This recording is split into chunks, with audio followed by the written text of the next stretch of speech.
भगवत गीता महोत्सव में, अंतर्राष्ट्रीय भगवत गीता महोत्सव में यहाँ उपस्थित स्वामी ज्ञानानंद जी महाराज, परम पूज्य स्वामी ज्ञानानंद जी महाराज, हमारे श्रीलंका के मंत्री, कल्चरल मिनिस्टर श्री नायक जी, और हमारे सभी पूज्य हमारे स्वामी जी, और यहाँ ब्रह्म सरोवर के किनारे बैठे हमारे सभी आध्यात्मिक भावनाओं के साथ ओतप्रोत सभी सज्जन वृंद, देवी और सज्जनों, और मीडिया के मेरे साथी, प्रिंट मीडिया और इलेक्ट्रॉनिक मीडिया के मेरे साथी, मेरा ये सौभाग्य है कि मुझे आज परम पूज्य स्वामी ज्ञानानंद जी महाराज के निमंत्रण और हरियाणा सरकार के निमंत्रण पर यहाँ इस अंतर्राष्ट्रीय भगवत गीता महोत्सव में आप सबके साथ शामिल होने का सौभाग्य मिला, उपस्थित होने का सौभाग्य मिला। मैं पीछे भी 2 वर्ष पहले आया था, आज पुनः मुझे फिर से ये सौभाग्य मिला है। सच में कुरुक्षेत्र की पवित्र भूमि, इस स्थान पर आने का मौका मिले तो यह भाग्यवश ही होता है। जब भगवान का आशीर्वाद होता है तभी संभव हो पाता है। भगवत गीता जहाँ रची गई, जहाँ लिखी गई और जहाँ उसका ज्ञान दर्शन मिला,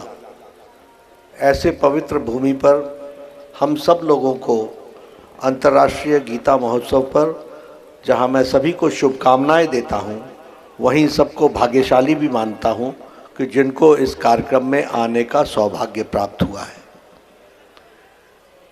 मैं स्वामी ज्ञानानंद जी की जो प्रेरणा इस गीता महोत्सव को अंतर्राष्ट्रीय गीता महोत्सव बनाना और कुरुक्षेत्र जो भगवत गीता का जहाँ जिसे यहाँ पर पढ़ा गया, जिसका ज्ञान का अवलोकन हुआ, ऐसा पवित्र स्थान अनेकों कारणों से, कई कारण रहे होंगे, लेकिन यह स्थान अपना सम्मान और अपना, जिसे कहा जाए कि महान इतिहास, वो प्रायः लुप्त सा होता दिख रहा था। लोग भूल रहे थे, अपने गौरवमय ग्रंथ को भी भूल रहे थे और अपने गौरवमय इतिहास को भी, और कुरुक्षेत्र की धरती का योगदान को भी कहीं न कहीं लुप्त होती हुई अवस्था में हमने देखा। लेकिन मुझे ही नहीं, यहाँ बैठे सभी लोगों को इस बात का गर्व भी होगा, संतोष भी होगा कि आज पुनः अंतर्राष्ट्रीय गीता महोत्सव बनाकर हम पुनः उसे जागृत कर रहे हैं। यह हम सब लोगों को देखने को मिला। गीता, भगवत गीता के बारे में मुझ जैसा ज्ञानी कोई चर्चा करे तो शायद सूरज को दीपक दिखाने के बराबर होगा। लेकिन एक बात स्पष्ट है, क्योंकि मैं राजनीतिक शास्त्र का विद्यार्थी रहा हूं और फिलॉसफी, अध्यात्मवाद, तर्क शक्ति, शास्त्रार्थ, इन सब का हमारी संस्कृति में खुला निमंत्रण रहा है और सभी को, हर विचारधारा को प्रतिपादित करना, अपनी बात को रखने का, यह हमारे सनातन धर्म में सदा समाहित रहा है, हमारे जीवन शैली में। लेकिन मुझे खुशी के साथ और गर्व के साथ ये कहने का सौभाग्य भी मिलता है कि मैंने आज दिन तक कोई भी आध्यात्मिक, राजनीतिक, सामाजिक किसी विश्लेषक को नहीं देखा जो गीता के किसी भी बिंदु पर कोई तर्क कर सके।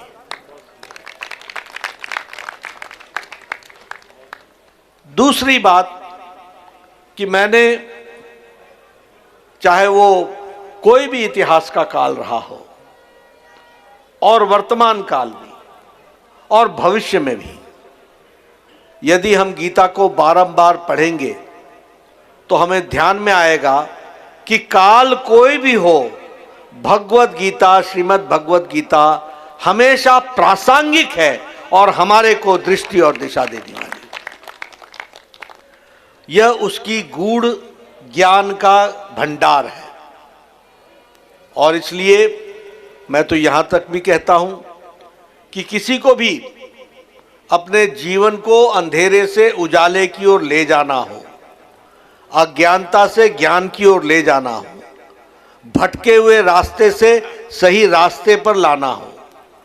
अपने आत्मविश्लेषण को और मजबूत बनाना हो, वो जितना भगवत गीता का अध्ययन करेगा उसका जीवन उतना ही स्पष्टता से आगे बढ़ेगा, इसमें भी कोई दो राय नहीं। इसलिए मैं कई बार लोगों से ये कहता भी हूं कि भाई तुम कोई समाज के लिए, कोई देश के लिए ये सब पढ़ने की जरूरत नहीं है। मैं तुम्हारे लिए बोलता हूं कि तुमको अपना जीवन भी अगर सार्थक करना है तो भी पढ़ लोगे तो उससे आपका जीवन सार्थक होगा और समाज के काम आएगा, देश के काम आएगा। तो ऐसे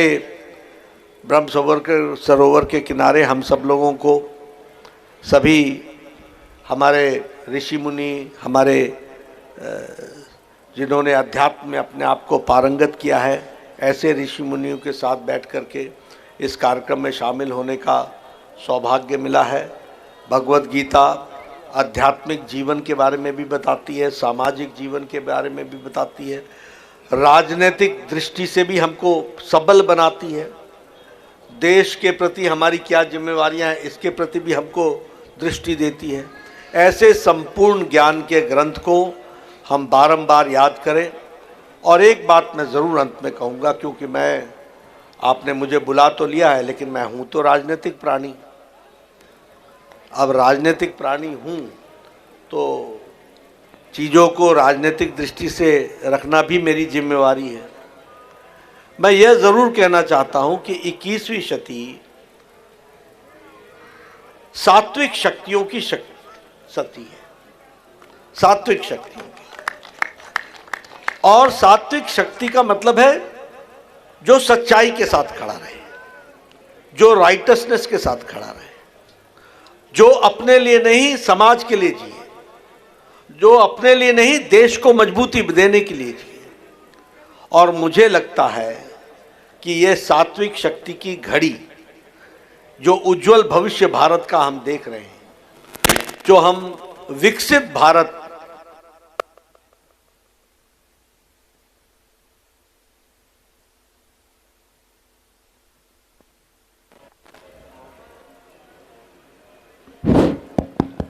विकसित भारत लेकर जो हम आदरणीय प्रधानमंत्री जी के नेतृत्व में चले हैं, वह किसी एक का लक्ष्य नहीं, वो किसी एक पार्टी का लक्ष्य नहीं, वो भारत का लक्ष्य है कि हम विकसित भारत के हम चश्मदीद गवाह बने। और इसलिए ये सात्विक शक्तियों को मजबूत बनाना, अब मैं जब सात्विक शक्ति बोलता हूं तो किसी ने आज से 7 साल पहले अंतर्राष्ट्रीय गीता महोत्सव को करने से किसी ने रोका तो नहीं था, किसी ने ये तो नहीं कहा था कि तुम इस तरीके के कार्यक्रम ना करो, लेकिन विचार नहीं आया होगा। और विचार इसलिए नहीं आया होगा क्योंकि सात्विक शक्तियों के नज़दीक नहीं रहे होंगे। तो आज मैं कहूँगा कि आप भी सात्विक शक्तियों को पहचानें, उसको मजबूती प्रदान करें और विकसित भारत 2047 के आप भागीदार बने और उसमें अपने आप को जोड़ें, यही मुझे कहना है। आप सब ने मेरी बात सुनी और आप ज़रूर उसको आगे बढ़ाएंगे, क्योंकि जो हमारी विचार है उसको मजबूती देंगे तो मुझे भी अच्छा लगेगा, क्योंकि देश के लिए वो आवश्यक पहलू है। आप सब उसको करेंगे। इन्हीं शब्दों के साथ मैं आप सबको धन्यवाद देता हूँ। बहुत बहुत आभार माननीय श्री JP नड्डा जी का।